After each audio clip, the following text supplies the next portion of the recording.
Saya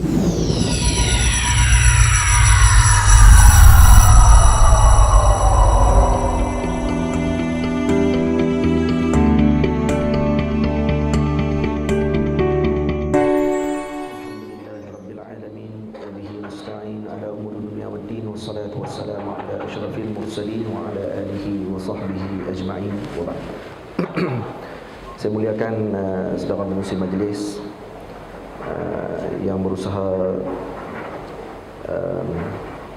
YDP bagi pelajar Perlis, Jabatan Kuasa dan seluruh HEWI, muslimin dan muslimat, tidak lupakan kepada Al-Fadhil Syed Husaini Yahya, kemudian Mak Tahfiz Al-Imam Nawawi Matin, dan rombongan daripada Perlis yang datang bersama dengan Fadil Ustaz Husaini sama-sama dengan kita pada petang ini.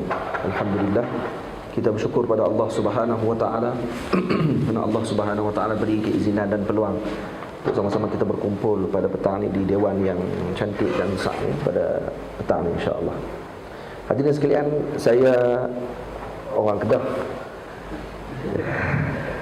Ustaz Yusuf saya cakap sikitlah. Jadi sebagai buah mula lah, sebelum kita bagi kepada guru kita Fadil Ustaz Husaini, untuk beliau, kita akan bagi seluas-luas masa kepada beliau untuk beliau bercakap pada petang ni kepada kita semua. Saya pun datang sebagai mustami', tapi dah diminta untuk cakap juga sikit, kita cakap jugalah untuk kita sama-sama ambil manfaat, insya-Allah. Jadi saya pun mengambil manfaat dengan yang mendengar, dan kerana kemungkinan saya boleh bercakap pada petang ini hanya kerana orang yang mendengar itu ikhlas dan juga sudi untuk mendengar apa yang kita cakap. Sebab disebut oleh para ulama, kam min mutakallimin yanfa' bil mustami' atau bil bisukut, bil maskut. Berapa ramai orang yang bercakap ini mendapat manfaat daripada orang-orang yang diam dan juga orang yang duduk di dalam majlis tersebut. Hadirin sekalian, kita di bumi Al-Azhar Al-Syarif di Mesir, dan kama araftum, seperti yang kamu semua tahu, bahawa tugas kita datang ke Mesir ni adalah sebagai talibul ilm, penuntut ilmu Allah Subhanahu wa taala. Dan penuntut ilmu ini adalah satu kedudukan yang sangat besar di sisi Allah, yang mana tidak ada lagi nilaian di sisi Allah yang disebutkan oleh Nabi kita Muhammad sallallahu alaihi wasallam dalam hadis, yang sangat banyak berkenaan dengan kelebihan orang-orang yang menuntut ilmu agama Allah Subhanahu wa taala. Secara khusus, ini ilmu agama Allah Subhanahu wa taala. Hadirin sekalian, di bawah daripada para nabi, selepas nabi-nabi wafat, yang mana Allah Ta'ala jadikan para nabi ini sebagai khalifah di muka bumi Allah Subhanahu wa ta'ala. Yang Nabi Adam alaihi salam, kalau kita baca dalam surah Al-Baqarah, wa 'allama Adam al-asma'a kullaha, Allah Ta'ala mengajarkan kepada Nabi Allah Adam alaihi salam, selain daripada Nabi Adam menjadi khalifah bagi Allah Subhanahu wa ta'ala di muka bumi, selain itu juga Allah Ta'ala ajarkan dengan ilmu, bermaksud untuk menjadi pemimpin bagi umat Nabi kita Muhammad sallallahu alaihi wasallam dan umat dunia ini seluruhnya, manusia dan jin, adalah dengan ilmu. Karena Nabi Adam ini tafawuq, lebih daripada para malaikat, adalah berdasarkan kepada ilmu. Hadirin sekalian, bila mana kita dipilih oleh Allah sebagai seorang khalifah, yang kedua, mahammah ataupun kedudukan yang tinggi di sisi Allah Subhanahu wa taala, iaitu dipilih oleh Allah kepada kita ini untuk menjadi seorang talibul ilm, penuntut ilmu agama Allah Ta'ala, yang mana talibul ilmi al-yawm alimu ghadan, penuntut ilmu sekarang, maka dia akan jadi alim yang akan datang. Esok dia akan jadi alim. Wal mufti mustaqbal, dan dia akan jadi mufti pada masa yang akan datang. Jadi ini peringkat penuntut ilmu yang ada bagi seseorang tersebut. Jadi kita datang ke Al-Azhar sebagai talibul ilm al-yawm, sa'asbah atau sawfa yusbihuna, yani atau tusbihuna aliman, kamu akan menjadi seorang alim ghadan, pada masa yang akan datang.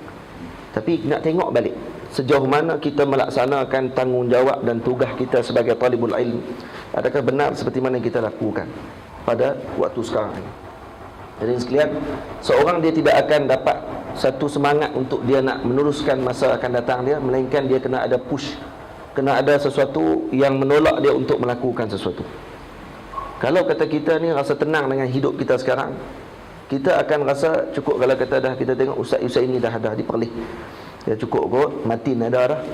Jadilah biar matinnya lah kot, bawa Islam diperlih tu. Dan kadang-kadang masyarakat perlih. Yang kecil saja negeri perlih paling kecil di Malaysia. Nah, paling kecil di Malaysia. Dan apa ni, Allah SWT kentut daripada kangak dengar di Seri. Kecil sungguh. Jadi walaupun saya pergi banyak kali duk pening lagi jalan, dan ni tak pening lah. Dulu duk pening lagi jalan. Jalan kalau pergi jalan tu balik jalan tu juga. Lah ni boleh dah pusing ikut jalan lain. Dah yakin lah. Jadi hadirin sekalian, tempat kita kecil. Kawanan kita kecil. Tapi yang keluar daripada Azhar, daripada Perlis ni berapa ribu orang dah sejak daripada zaman ke zaman. Yang keluar daripada Al-Azhar, yang daripada negeri Perlis, berapa ramai yang telah merubah keadaan di negeri Perlis untuk menjadi sebuah negeri yang ilmu. Alhamdulillah no? Ada susuk tubuh. Macam Ustaz, bukan saya nak puji dia lebih-lebih mana ni, petang ni kot dapat kambing kasat kita. Tapi ini sebagai wajibatuna. Dan ini hakikatan, satu benda yang hakikah, yang patut kita terima, bahawa ada individu-individu yang seperti Fadil Ustaz Yusaini yang mana mampu untuk memikirkan tentang masa akan datang. Ini sepatutnya kita lakukan. Kita belajar bukan hanya untuk diri kita, tapi kita belajar adalah untuk memberi manfaat kepada ummah yang akan datang. Kalau ini niat kita, insya-Allah kita akan belajar sungguh-sungguh. Mufti Perlis sampailah, bukannya tak tahu bukan orang Perlis pun. Dah bukan orang Perlis. Perlis pula. Nak kata bawa balik fahaman Azhar, duduk di Perlis tu sungguh Al-Azhar. Dengan wasatiyahnya, dengan fahaman yang jelasnya Ahli Sunnah wal Jamaah, Asy'ariyah dan Maturidiyah pun tahu pun nak jelas juga. Harap ke Matin dan beberapa tempat yang lain yang mana menggerakkan perkara ni. Sepatutnya ribuan pelajar Azhar yang keluar daripada Azhar ni balik dah boleh tubuhkan dah. Boleh dah ada satu gerakan yang besar untuk menggerakkan negeri Perlis itu, menggegarkan bumi Perlis. Tapi lil asafis syadid, sangat-sangat kita duka cita. Walaupun saya bukan daripada negeri Perlis, tapi saya selalu ke negeri Perlis. Soalnya Perlis adalah negeri saya yang kedua selepas Kedah. Dan banyak waktu saya pula di Perlis banding di Kedah. Jadi kalau kata kita tengok, kadang-kadang kita jadi segan dan kita jadi agak terkilan kalau orang Perlis sendiri tidak mengambil mahamah ataupun kedudukan ataupun kepentingan ini sendiri untuk bina di tempat kita. Berapa ramai di kalangan kita yang berfikiran untuk melahirkan generasi yang akan datang yang akhlaknya baik, akidah dan juga pegangannya juga jelas. Perjuangannya dalam agama Allah Ta'ala, dalam Islam ini adalah perjuangan yang jelas dan juga perjuangan yang terang, dan tidak lagi ada gubar ataupun ada samar-samar dalam perjuangan tersebut. Hadirin sekalian, wa'amal, kata Imam Ibn Ruslan dalam Zubat, wa'amal walau bi'ushri kazzakati takhruj binuri ilmi min zulmati. Beramallah sikit. Kalau kita tak mengaji banyak pun di sini, tapi kalau tak mengaji banyak, faqiru syai' la yu'ti. Orang yang tidak ada apa nak bagi apa kat masyarakat. Mungkin 2 hari dia boleh sampai, lepas tu habis 2 hari hak mengaji. Kita duduk di Mesir lagi banyak tidur daripada kita banyak belajar. Cuba kira balik masa tidur kita dengan masa belajar kita berapa lama. Kalau sehari kita tidur 8 jam, kita makan, kita sembang, kita main apa semua dah kat mungkin 12 jam. 12 jam lagi kita buat apa? Mungkin kita buat benda lain. Akhirnya mengaji berapa jam? 2 jam. Kalau 2 jam kita mengaji di Mesir, kalau tak ada imtihan di Azhar ni, saya rasa pakai tak baca kitab pun. Pelajar-pelajar Mesir ni tak baca kitab langsung kalau tidak ada imtihan. Alhamdulillah ada imtihan, baca juga kitab. Kurang-kurang keluar jugalah daripada keharaman mendapat zakat. Bahkan baca juga kitab walaupun sebulan sebelum periksa. Mainlah tutorial dan sebagainya untuk nak hadirkan diri dalam majlis ilmu yang mana diwajibkan, dia rasa itu satu kewajipan bagi dia. Naknya dia tidak perlu untuk rasakan sebegitu. Kalau kata dia, kenapa dia buat itu? Kerana ada imtihan. Dia ada push kerana ada imtihan. Itu je. Kalau dia nak najah dalam imtihan 4 tahun nak kena balik, yang tu kerana ada niat. Tapi dia tak fikir berapa puluh tahun lagi dia akan duduk di Perlis. Berapa puluh tahun lagi dia akan hidup dan akan membina masyarakat di Perlis kalau dia balik dalam keadaan tidak ada apa. Dan dia menyampaikan sesuatu bukan dengan ilmu yang sebenar. Yang ini disebut oleh para ulama, Imam Qadhi Iyad radhiyallahu anhu dalam terjemah sebahagian ulama dalam kitab dia, Dia kata apa? Ada di kalangan ulama dulu, bila mana dia nak bercakap, maka Imam Qadhi Iyad sebut, syekh ni akan kata apa? Uskut, la syaiqalah, la syaiqalak. Diam kamu, kamu tak ada syekh pun. Bohong Apa dia maksud dia? Mana lahir daripada majlis, daripada satu tempat yang bukan lagi belajar dengan ilmu, yang tidak belajar. Ni pada zaman imam dulu, yang belajar bukan dengan guru. Akhirnya balik ke tempat dia, jadi seorang guru dan sebagainya, nak didik masyarakat macam mana, sedangkan dia tidak pernah terdidik. Nabi SAW sebut dalam hadis, Addabani Rabbi wa ahsana ta'dibi. Allah yang telah mendidik aku. Maksudnya ada silsilah didikan ini ada dalam Islam. Maka kita juga kena ada silsilah perjalanan pengajian kita ni dalam Islam. Hadirin sekalian, tadi yang saya sebut, wa'mal walau bi'ushrika zakati takhruj binuril ilmi min zulmati. Kamu akan keluar daripada kegelapan. Keluar daripada, masuk ke dalam ilmu, keluar daripada kegelapan. Amallah walaupun sedikit. Kita belajar 4 tahun ni tak banyak. Kita nak sampai kepada masyarakat Perlis yang kita akan duduk di sana berpuluh tahun sampai kita mati. Kalau dipilih oleh Allah untuk tanah kita dan juga jasad kita ni ditanam di Perlis. Hadirin sekalian, dan kemudian imam lagi sebut apa dia? Fa'alimun bi'ilmihi lam ya'malan mu'adzabun min qabli ubadil wasan.